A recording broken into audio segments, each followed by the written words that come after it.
Então, curso para poder discutir Deus e a Bíblia, aula 18. Neste aqui eu falo, hein? A Bíblia foi dada no princípio ao povo judeu. Eu não deixei esse vídeo para ser o primeiro, porque senão um monte de gente já ia largar o canal. É só judeu que pode ler e tal. Não. As pessoas têm que lembrar que a Bíblia foi no princípio dada ao povo judeu. Você não pode se apropriar de uma cultura, de uma nação, né, de todo conhecimento de uma nação, como se aquilo ali não fosse nada.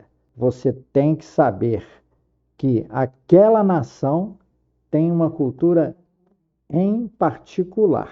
Então, quando as pessoas se apropriam, começam a discutir a Bíblia e não vieram daquele povo e não estudam aquele povo, né, tem que estudar toda a cultura daquele povo, ela não pode sair por aí falando bobagem, não.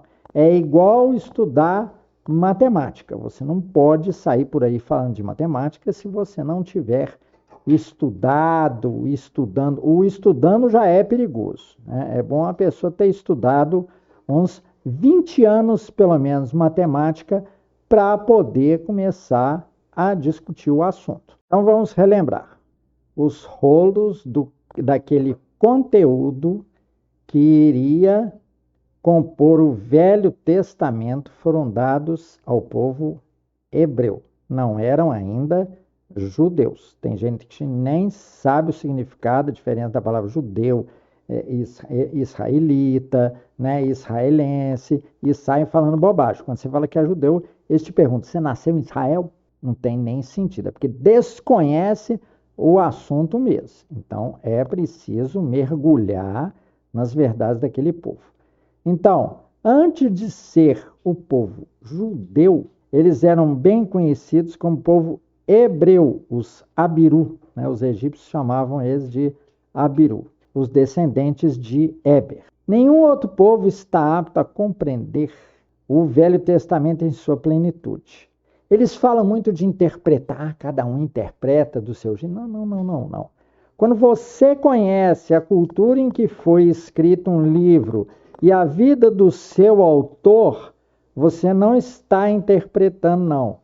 Você está se colocando no lugar do autor, e aí você vai estudar aquilo bastante para poder falar assim, eu compreendi o que ele escreveu, ou pelo menos eu cheguei aí a uns 80% da compreensão que uma pessoa deveria ter dessa obra. Então vamos dar um pequeno exemplo sobre isso aí, compreensão e interpretação.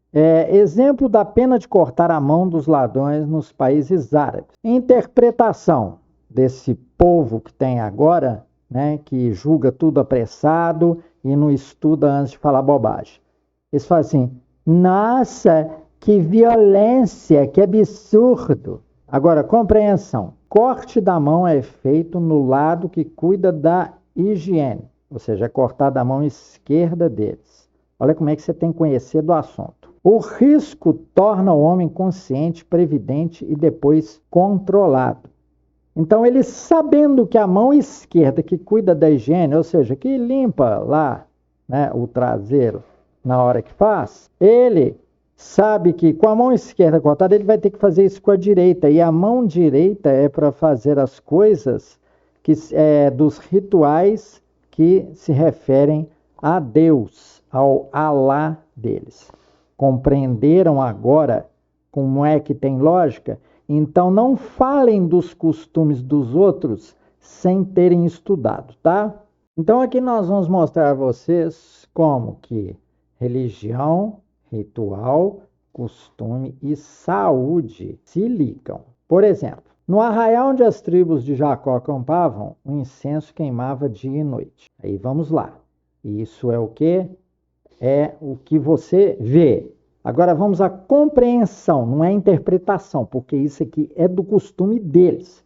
A fumaça afastava os mosquitos que trariam doenças e que no futuro trariam as pragas. Vocês se lembram de algumas pragas transmitidas por mosquitos no Egito. E o fogo lembrava o judeu da presença constante de Deus. A religião católica adotou isso, de acender vela e tal, mas a maior parte das pessoas nem compreende, entendeu? Até nas religiões afro, eles queimam incenso, espalham aquelas ervas cheirosas, né, queimando, assim, pelo local onde eles estão fazendo o culto deles. Então vamos agora compreender a profundidade quando você une ritual, cultura e os amarra à lei. O judeu vivia e vive um ritual que lembra ele a presença de Deus. Ele preservava e preserva ainda hoje a sua saúde. Hoje se discute muito. Saúde você tem que estar bem espiritualmente. Agora algumas pessoas estão se lembrando disso, é gozado, né? Quase no fim dos tempos, porque a história universal está acabando mesmo. Eu direi para vocês quando, né? Então, isso aí lembrava eles da saúde e hoje as pessoas estão acordando para isso. Agora, no final dos tempos, descobriram que existe espiritualidade, que é necessário ir atrás do espírito e tal, né? Tem outros aí que vivem na farra, né? Mas deixa eles. Bom, então, só este povo compreende as escrituras, pois vive o que nelas está escrito diariamente. Vocês já viram por aí na internet gente completamente despreparada, gente curiosa, até adolescente se dizendo capaz de interpretar a Bíblia? Como eu disse, se você conhece a história daquele povo, suas inclinações e principalmente no lado judeu, se você compreender a Deus, aí você vai poder entender daquele povo. Se você ignora Deus na sua vida, você nunca vai entender um judeu, nunca vai entender a história judaica, nunca vai entender a Bíblia. Então, adolescente falando de Bíblia, vocês me desculpam, pode ser adolescente mais inteligente do mundo, mas ele não passou por certas coisas que eu vou falar para vocês agora. Então, agora vamos lá, né? Pré-requisitos para entender a Bíblia, o livro que Deus deu ao homem. Para ler a Bíblia, já que você está lendo sobre a criação e sobre o Criador, você precisa conhecer a natureza da matéria.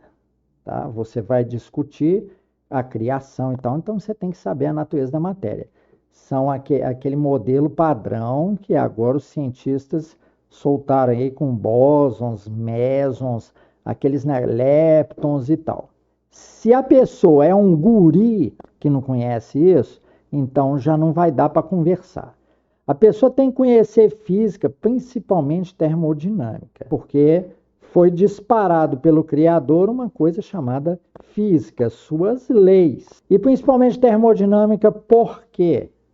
Porque a pessoa vai ter que compreender uma coisa muito falada, mas que pouca gente entende, que é a entropia, o lado que os sistemas, né, falando grosseiramente, se desorganizam. Por isso que o nosso universo está se expandindo, ele está tendendo a assumir cada vez mais estados diferentes. Ele não está tendendo a se desorganizar, não. Desorganizar é um verbo imediato para entropia, mas não é o apropriado. O que a entropia realmente fala é que o universo está procurando cada vez mais estados livres, categorias de estados livres para se manifestar como ele quer. A pessoa tem que conhecer, então, a química. A pessoa tem que conhecer biologia molecular, é um novo ramo agora da biologia, que liga a química, que liga química e biologia. É um negócio hiper complexo, eu até dei em uma das aulas 3 vídeos falando sobre biologia molecular, né? 3 videozinhos em uma aula. A pessoa precisa compreender paradoxos, compreender que certas coisas que parecem assim completamente contra a lógica, elas são como as coisas devem ser. Muitas leis da química são assim, a entropia é assim, é um paradoxo, tá? tá? Parece que ela até nega a vida, mas não nega. Acreditar que existem verdades místicas é ligado a isso, ó, saber que existem coisas que a ciência não explicou. Até o advento do eletromagnetismo, as pessoas poderiam julgar, quando você fizesse a experiência com ímãs, né, eles não se tocam, mas um empurra o outro, ou um atrai o outro, que você fosse bruxo, tá certo? Então, se você ficar falando, isso não existe, você tem que sempre pensar que em um futuro aquilo vai ser explicado. Até a mulher do Daimler-Benz, né? Ela saiu na rua com um carro a vapor e ficaram chamando ela de bruxa porque não estavam enxergando cavalos puxando o carro que ela estava dirigindo. Você tem que compreender a psicologia humana e você tem que ter casado, estar casado e ter filhos. Então você pode ter casado e agora não está mais casado, né? Você tem que casar para compreender, né, certas verdades, a ligação entre Deus e a sua igreja, e ter filhos para passar aquilo tudo, para você adquirir um grau de sabedoria para discutir essas verdades que estão na Bíblia. Como é que você vai discutir parábola de filho pródigo se você nunca teve filhos, né? Como é que você vai poder discutir aquilo ali? E outra coisa que a maior parte das pessoas não faz é meditar dia e noite na Bíblia. Bem, o ser judeu, que levaria você a conhecer todos os rituais, levaria você até a vivência, né, dessas verdades aí, segundo a Bíblia, muita gente não vai querer. Mas para o resto do que foi citado aqui, você tem a internet, com tudo isso que você precisa saber. Mas este canal aqui está sendo construído para justamente te dar os locais onde você vai achar esse conhecimento, como é que você vai ler esse conhecimento, uma série de revelações, inspirações para te ajudar. Então, não deixe de seguir esse canal.